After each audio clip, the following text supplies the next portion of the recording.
Hey everyone, and welcome to the site. I'm your chief architect, and let me tell you, today we are undertaking a massive build. We're diving deep into Cambridge AS and A-Level Mathematics 9709. Specifically, we're looking at topic 4.1, forces and equilibrium.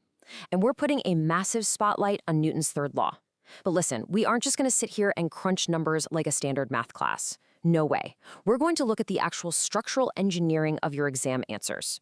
I want you to think of your upcoming exam not just as a test on a piece of paper, but as a high-rise construction project. If your foundational blueprint is flawed, even just a little bit, the entire skyscraper is going to collapse under the intense pressure of the examiner's grading matrix. It's that simple. To get those top band marks, you need an unshakable mathematical foundation, you need load-bearing analytical arguments, and you absolutely need precise notation that can survive the most rigorous examiner stress testing out there. So go ahead and get your hard hats on, grab your blueprints, because we are about to engineer the perfect response from the ground up. Okay, so here's our master blueprint for today's explainer. We're moving through 4 strict construction phases. First up, the foundational blueprint. Second, the procedural framework. Third, we'll do an examiner site inspection. And finally, we'll finish up with the critical stress test. All right, let's roll right into phase 1, the foundational blueprint. To really help illustrate our construction process today, I want to introduce you to 2 of the junior builders on our site, Alex and Sam. Now, Alex is an incredibly hard worker, right? Really puts the hours in. But when Alex sees a high-tariff, high-mark question on Newton's third law, their immediate instinct is to just back up a dump truck full of raw facts and isolated data points and just dump them onto the page, stacking them up without any real framework. And then you have Sam. Sam just wants to rush the process. Sam thinks, if I just memorize the formulas, that's going to be enough to get this building up. As the chief architect, I literally have to step in immediately and stop the build. The academic benchmarks for 4.1 forces in equilibrium explicitly demand that we prioritize analytical depth over superficial breadth. Alex is bringing raw facts, Sam is bringing memorized formulas, but neither of them is building a structure. A rock-solid assessment framework rests on precise causal relationships. For example, you have to correctly identify that the normal contact force is a reaction to the object pressing on the surface. It's not simply the object's weight. That's a huge misconception. If you just state Newton's third law as every action has an equal and opposite reaction and move on, you've only poured the gravel. You haven't erected the steel beams of mathematical analysis yet. You haven't shown the examiner that you understand the mechanics of what's actually happening on that plane. So let's look at the core building principles required for this syllabus area.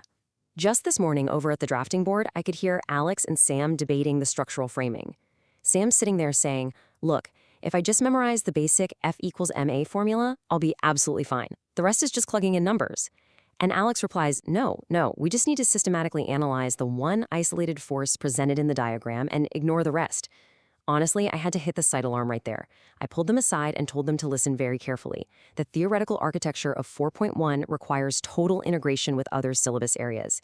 The principal examiner reports make this crystal clear. It's a core building code that you cannot violate. Cambridge examiners consistently reward candidates who construct cross-topic connections. What does that mean for you? It means linking the equilibrium of forces back to kinematics. It means recognizing exactly how friction coefficients interact with normal contact forces derived directly from Newton's third law. If you try to treat a mechanics problem in a total vacuum, just looking at one piece of the puzzle, your structure is incredibly weak. You absolutely must use evidence-based reasoning that integrates the entire syllabus. That right there is the secret to how you secure those top band scores. Moving on to phase 2, the procedural framework. Now that our foundation is poured and caring, we need to talk about the ironwork. This is the exact, standardized sequence needed to secure your method marks. I'm actually walking Alex and Sam through this procedure step by step on site today. Because let me be clear, skipping even one of these steps is a massive violation of Cambridge building regulations. Step 1, deconstruct the question. You have to locate those load-bearing command words. What are they actually asking you to do? Step 2, extract relevant data. Pull out the exact mass, pull out the precise angle of inclination, and write them down clearly. Step 3, select your analytical framework. Ask yourself, are you resolving forces parallel to the inclined plane? Are you resolving them perpendicular to it? You need a plan before you start writing. Step 4, execute with clear notation.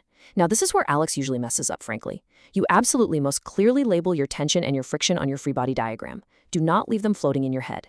And finally, Step 5, present with correct terminology. This means using strict mathematical conventions. Proper headings, appropriate formats, clear annotation, these are non-negotiable. If your free body diagram doesn't clearly annotate the action and reaction pairs, the Cambridge site inspector is going to shut down your entire build. 0 marks. We really need to pause here because mastering the method mark strategy is absolutely vital to your survival in this exam. Why is Cambridge so intensely obsessed with systematic processing? Well, it's because method marks are the foundational rebar of your mathematical structure. Think about it. Let's say you're resolving a really complex tension problem involving Newton's third law. You do the hard work. You set up the simultaneous equations perfectly. But then, right down in the final line of your calculation, you accidentally drop a negative sign. We've all done it. But does your whole building fall down because of that one little mistake? Not if you have your rebar in place. The examiners award method marks for demonstrating the correct systematic process and clear working. But, and this is a huge but, if you hide your working, if you do it all in your head and just skip from the diagram straight to the final answer on your calculator, you are building a high-rise without any internal steel. The examiners must physically see the exact execution process on the paper to award you these critical marks. If they can't see it, they can't reward it, period. All right, time for Phase 3, Examiner Site Inspection. Okay, site inspection time. Before we look at the harsh reality of the construction site, before we secure this high-scoring framework we're building, make sure your construction line is reinforced. Subscribe to Ace the Exams at the handle @AceTheExams right now. Seriously, turn on all those notifications so you receive our weekly structural grade upgrades. Whether you're building an IGCSE foundation or setting up an A-level skyscraper, this channel is your primary grid. Okay, back to the site. Why do student structures collapse under examiner stress testing? Every single year, the principal examiner reports act as a postmortem for failed exam structures. It's wild. Students walk out of the exam hall feeling great, thinking they just built an absolute masterpiece, only to get their results and realize the examiner condemned the entire building. To understand how to build perfectly, we have to look closely at exactly how others have failed. So let's dive into the top 3 structural failures identified by the actual examiners for topic 4.1. Just recently, Alex and Sam hit an unexpected roadblock mid-build. They were staring at their draft free body diagram, and the forces just weren't balancing out. I walked over, looked at their blueprint, and pointed to this exact list of failures. Failure number 1, using the wrong approach for the context. This is the classic trap. You see students applying a static particle equilibrium framework when the context of the question clearly implies dynamic movement, or they completely fail to recognize the action-reaction pairs between 2 connected bodies. Failure number 2, forgetting to check format and presentation. Guys, strict conventions are required. Leaving off your units or drawing force vectors without clear directional arrows, that is a fast track to losing marks you should easily be getting. But failure number 3, this is the most dangerous one by far, providing generic, non-specific answers. You literally cannot just recite textbook definitions. You have to apply them to the exact particle, the exact string, the exact inclined plane described in the prompt. I really want to emphasize this point. This quote right here is a direct examiner alert. Consider this an unbreakable building code. The classic mistake is providing generic answers not specific to the question context. Always link every point to the given scenario. Now, Alex actually tried to argue with me on site about this. He said, "Chief, if I just pour a massive generic cement block of formulas, it covers all the bases. They can just pick out what they need." I immediately rejected those materials. A generic cement block has no specific connection points. It absolutely cannot bear the load of a complex multi-part mechanics question. Think about it. If the scenario asks about a block resting on a rough inclined plane being pulled by a string, your written answer cannot just talk about force A and force B. That means nothing. You must explicitly name the weight component acting down the plane. You must name the normal contact force reacting to the perpendicular component, the tension in the string, and the frictional force opposing impending motion. Every single data point must be firmly riveted to the specific scenario they gave you. Which brings us to our final phase. Phase 4, the critical stress test. Welcome to the Blueprint Matrix. This matrix breaks down the exact assumptions and conditions required to build a high-scoring mechanical structure. Let's say you're hit with a high-tariff question that requires you to actually evaluate the mechanical assumptions made in your calculation. Look at the matrix. When a problem specifically states a string is light and inextensible, the Cambridge requirement is incredibly strict. You must mathematically interpret that to mean tension is constant throughout the entire string and the acceleration is exactly the same for both connected particles. You can't just ignore those words. If the prompt mentions a smooth pulley, you must support your mathematical structure by assuming tension is equal on both sides of that pulley. As the chief architect on this build, I demand that you secure those top band scores by actively understanding these parameters. If you just mindlessly plug numbers in F equals MA without accounting for these specific mechanical conditions, your building is never leaving the ground floor. But if you correctly apply these assumptions to your simultaneous equations, boom, you're building a skyscraper. Let's run a practical site test to really hammer this home.